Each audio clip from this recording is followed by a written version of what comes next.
जनता के लिए कैशलेस की कहानी और पार्टियों के लिए अच्छा बेनामी, इसी फॉर्मूले पर चलती है कैशलेस का फतवा जारी करने वाली बीजेपी। जनता को पाई पाई के लिए अंतहीन कतारों में खड़ी कर देने वाली प्रधानमंत्री नरेंद्र मोदी की अपनी पार्टी चंदे का हिसाब देने को राजी नहीं है। और ये कोई 2-4 हजार रुपए का हिसाब नहीं है, पूरे 5 अरब के बेनामी ढेर पर बैठी है भारतीय जनता पार्टी। आप कतार में खड़े रहने की जरूरत नहीं है। बैंक आपके मोबाइल फोन की कतार में खड़ा हो जाएगा। बैंक आएगा कि मुझे आप यहाँ रखो, 2-3 आ सकते हैं। ऐसे कैशलेस हुए हैं कि जेब में पैसे ही नहीं बचे, बैंक देने को राजी नहीं, गवर्नर बताने को राजी नहीं और प्रधानमंत्री समझने को राजी।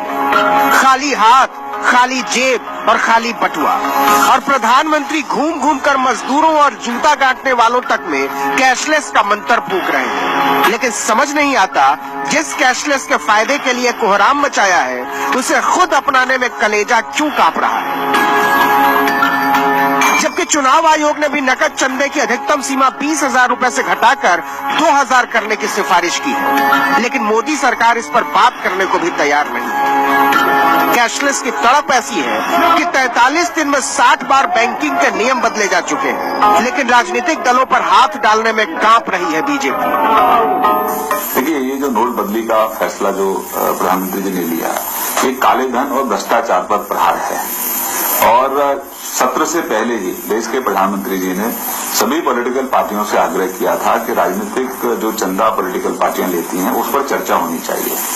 चुनाव से काला धन समाप्त होना चाहिए। मतलब जनता को सताना और बीजेपी के लिए बहाना। इस बहाने की ठोस वजह है क्योंकि वह खुद ही नकद की शौकीन रही है, बीजेपी चलती ही नकद से। इसी साल की एसोसिएशन ऑफ डेमोक्रेटिक रिफॉर्म्स यानी एडीआर की रिपोर्ट के मुताबिक पार्टी ने बताया है कि उसे 2016 में चंदे से 872 करोड़ रुपए मिले। अब देखिए कि इस 872 करोड़ में 434 करोड़ 67 लाख रुपए का चंदा 20,000 रुपए से कम के टुकड़े में आया।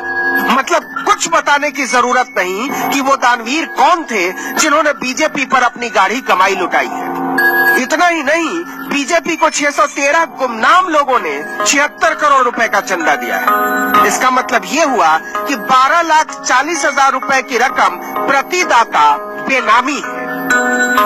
हम लेस कैश इकोनॉमी की तरफ जा रहे हैं, तो निश्चित रूप से बहुत बड़ा चुनाव सुधार है।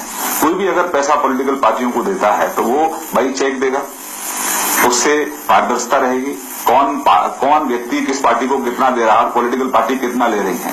तो हम तो पहले से ही चुनाव सुधारों के पक्ष में हैं। हाय रे जवाब, कसम से लाजवाब। जनता के दर्द पर तेजाब रगड़ने वाले अपनी पार्टियों की नकदी को अमृत कलश माने बैठे हैं। बस पर कोई सवाल मत कीजिए, जनता तो एक एक कौड़ी का हिसाब दे और बीजेपी बेनामी के ढेर पर बैठी रहेगी। एक और बात गौर कीजिए, बीजेपी को इस साल मिला चंदा कांग्रेस, एनसीपी, सीपीआई, सीपीएम और तृणमूल कांग्रेस को मिले चंदे को मिलाकर जितना बनता है, उससे 3 गुना ज्यादा है। और अरबों के बेनामी के ढेर पर बैठी बीजेपी जिद पर अड़ी है, हम कोई हिसाब नहीं देंगे। तो कैशलेस का कानून बनाने वाले, चलाने वाले और उस पर इठलाने वाले चौड़े होकर नकदी लेंगे और उस पर जनता को चिढ़ाएंगे भी। कुछ समझ में आया? क्या समझे? पार्टी यूं ही चलेगी। Bureau report, news 24। तो पार्टी तो